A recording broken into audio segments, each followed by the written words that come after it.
Pike from Royal LePage Atlantic and the Pike Group, and we are back again with a great lineup of panelists. So today I decided to take a different spin, and I wanted to talk to some new agents, who've been in the business up to a year.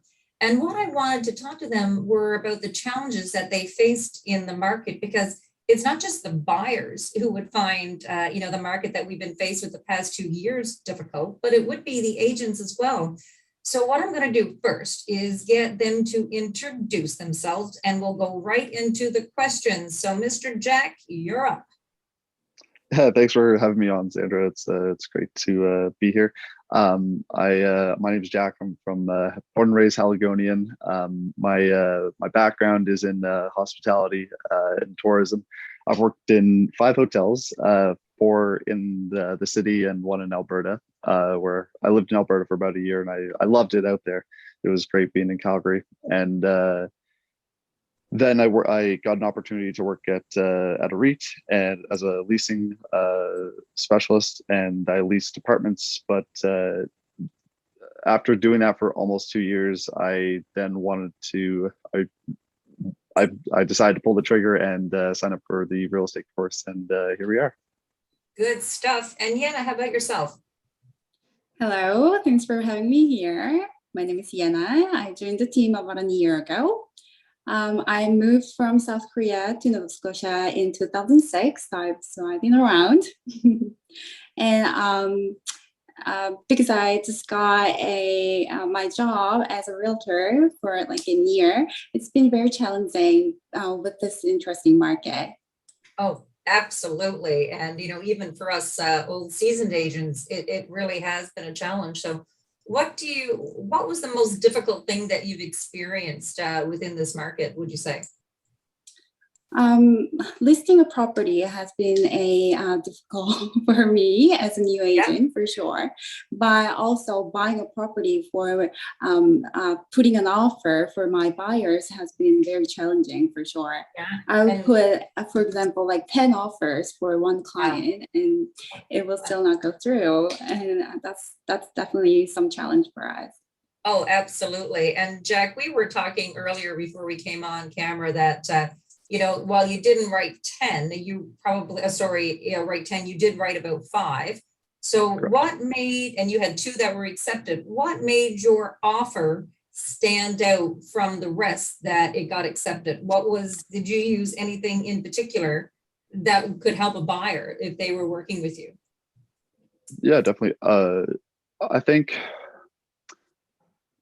and I was really honest and genuine with my clients, and I told them, they were a young couple from Windsor, Nova Scotia, and I said, write a cover letter. And when we viewed the house that we got the accepted offer on, the sellers had cats. So in our cover letter, my clients were big cat people, and try to milk that where we really enjoyed viewing your home, and I think so where I'm going with this is never to underestimate the power of a cover letter. Obviously I don't think that would be like a deciding factor, but it can definitely sway a seller in my eyes. Absolutely. And I think that's what definitely helped get us that accepted offer. Now, when the buyers you were working with, did you submit any cover letters at all, or what made your offer stand out if you did win? Okay, maybe that's why I didn't stand out for 10 times. But right now, what I'm doing is I make sure to call the seller agent and to see what are the terms the seller wants. So for example, I will see if the closing date could be meet with the seller, or inspection actually. Sometimes, yes, I do recommend my buyers to do an inspections, but if my client's intention is not to haggle down a house price after inspection done, I make sure that the seller agent knows that. Okay, good stuff. So, you've been 8 months in, Jack, now. Has there, been anything that, that really stood out to you this year that, that really, resonated with you this year, with the deals that you've done or the people that you've met? Yeah, I think one thing that's definitely resonated with me would be, and kind of going off of what Yena said there, having almost less conditions in offers that we've submitted definitely has like increased my clients' chances of getting an accepted offer. And yeah, I would definitely say like knowing that when I first started, like during month one, yeah, I've it's been a learning process to say the least. But yeah, I would say the less conditions that we've submitted in our offers have given us some pretty nice accepted deals. Absolutely. So Yena, are you still working with the buyer from the 10 offers? Yes, I am. Okay. So you've been in it a year now, you wrote the offers, you've lost. If there was one piece of advice, so maybe your buyer isn't following your advice, I mean, that could be a potential. If there was one piece of advice that you would give to a buyer in this market in order to win, what would it be? Definitely getting a pre-approval done. I think they've lost several deals only because they didn't have their pre-approval letters. That's one point of view, actually, because sometimes the seller agent asks for a pre-approval letter, even though they had a conversation with their mortgage broker and they had their pre-approval done, they didn't get the letters yet. So getting that before putting an offer, getting the pre-approval letter done, that will most definitely help any buyers, I think. Absolutely, absolutely. Now, Jack, did you run into any listings that you would have taken this year or any appointments that you would have been on? No, I actually haven't had a listing yet. You know what? They come. You trust me, it comes. But so I just want to ask Yena then about this. So in the beginning, you said that it was you found it difficult, listing a home. What were the challenges that you feel that in our market now that you would have faced? Getting the right listing price is definitely one of the hardest one for me, I think, because the price has been changing so quickly that we have no idea what would draw the buyer with the listing price. So that has been definitely a challenge for us, I think. Yeah. Jack, where would you see yourself in 3 years from now when you're, looking at real estate? What would be your vision for yourself in 3 years? In 3 years, I want to be ambitious here. I do want to hit. Even before I signed up for the course, I was exploring the broker's license requirements, and I think it was like the 25 residential transactions and the 5 commercial transactions.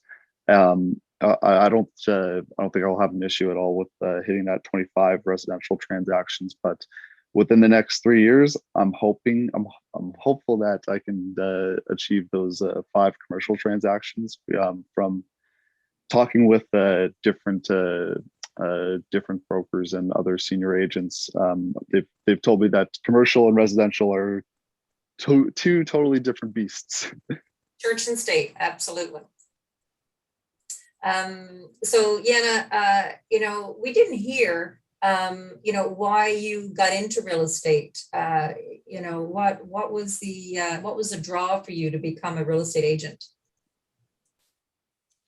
Oh, okay. So in 2006, when I first came to Nova Scotia, I haven't seen much Koreans in the community. And after a few years living in Halifax, I've seen so many immigrants coming into Halifax, and they definitely need some help. Now, see, some Koreans doesn't speak good English, so they had no idea how to. I mean, I guess even for the locals as well, they know that they sometimes they wouldn't know like what the process will be for buying a house. So I thought I'll be some help for South Korean community that to buy their dream home in Halifax and start their family. Oh, good stuff. That's awesome. So apart from, let's say, buyers and writing offers, Jack, what would be your biggest challenge right now in the market? Like, what would you like? That's the elephant in the room kind of thing. What would that be for you?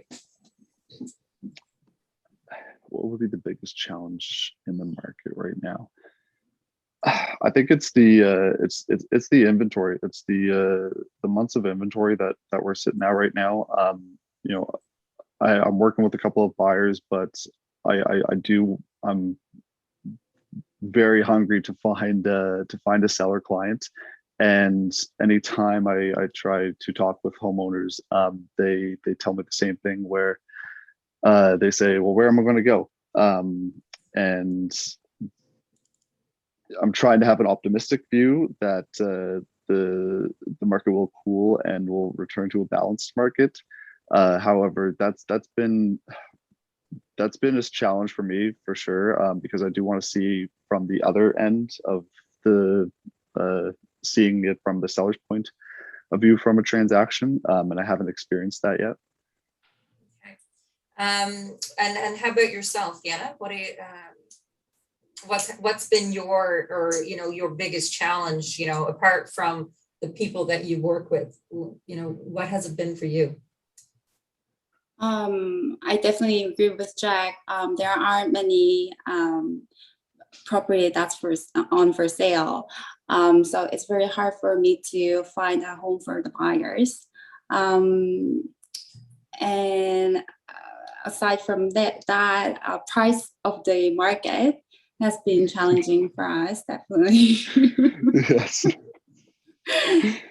I remember there was a time, like back in, especially during the spring market, if I was getting an offer that was less than $100,000 over asking in Sackville, I didn't even want to look at it. So and I remember so we had a similar flash in the pan market in 2012. So we had the ships start here.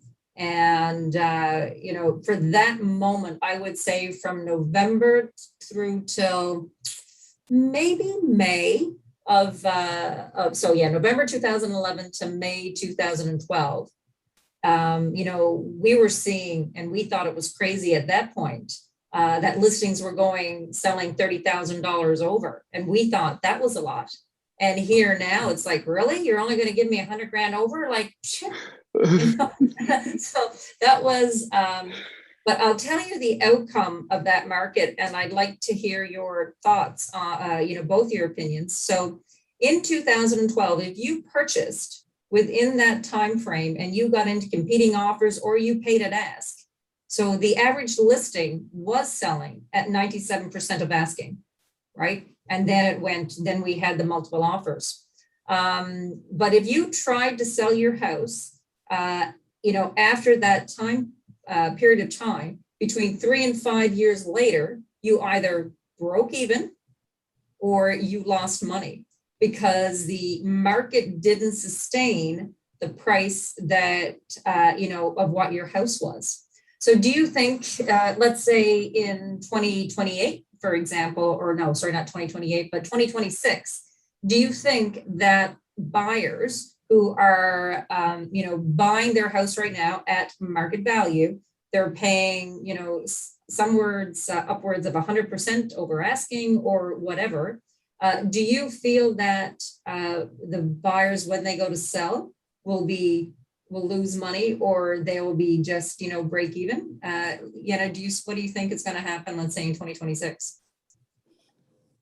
It's very hard to tell because I already know what's going to happen next month. But I think the markets will stay strong. I'm saying that because I'm seeing a lot of immigrants coming into Halifax. And as long as our population grows with Yeah, not just in Canada, but like in Halifax with immigrants, I think the market will stay strong as it is. Yeah, oh, I see that too. And Jack, how about yourself? Any opinions on it? Yeah, I saw there was, so we had submitted an offer for just a bungalow that it was in Spryfield, and we went about 50K over ask, and we were the bottom of 9 offers that were submitted, and then finding a comparable property that sold within the last year that went about 160 over ask. You know, do I think that these prices are getting inflated by the demand of buyers? Definitely. Will it stay strong? Yes. If I think if we continue to see like our population increase, and people, like, I think the secret of Nova Scotia is out. It's a real, like, Nova Scotia is a beautiful province, and especially like Halifax is a vibrant city. So people want to live here, and I don't see that slowing down anytime within the next 5 to 10 years.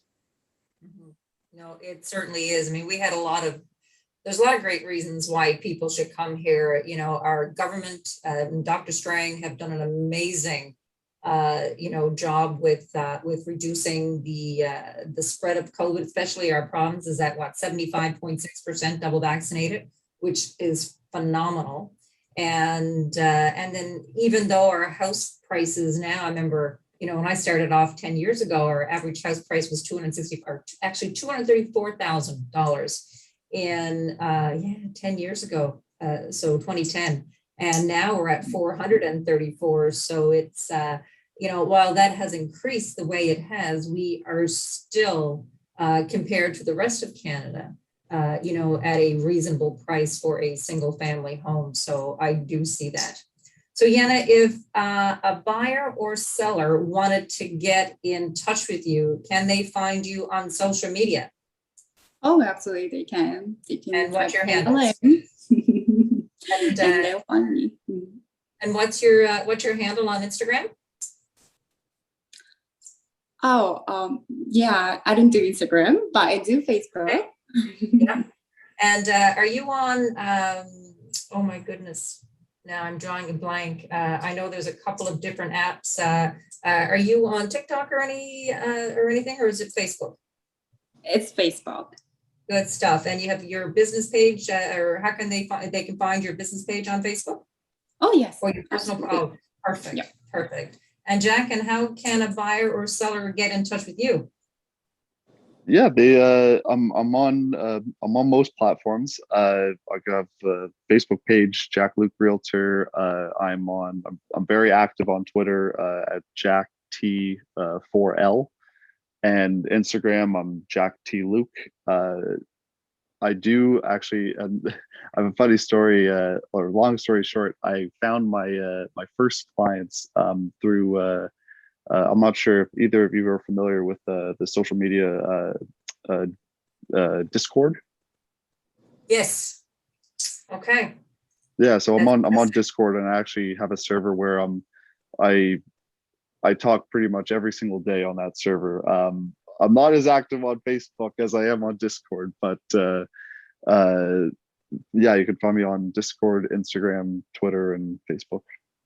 Oh, good stuff.